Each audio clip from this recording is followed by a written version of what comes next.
একটা খুব সুন্দর একটা গল্প আছে। একবার একজন খ্রিস্টান ফাদার বিরাট বড় লোকের কাছে গেছে আমেরিকাতে। আমরা এই খুব ভালো কাজ করছি, যদি আপনি তো কোটিপতি, যদি কিছু টাকা দেন। সে ভদ্রলোক বলছে, শুনুন মশাই,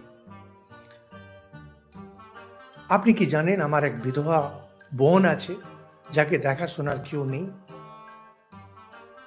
আপনি কি জানেন আমার বখাটে এক ভাইপো আছে, তাকে দেখাশোনার কেউ নেই? এরকম করে ৩-৪টে নাম বলল, যার দেখাশোনার কেউ নেই।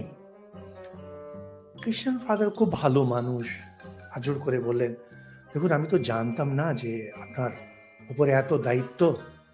তখন সে ভদ্রলোক বলছে, এদের যখন আমি একটি পয়সা দিই না, আপনি কি করে ভাবছেন যে আপনাকে আমি একটি পয়সা দেব?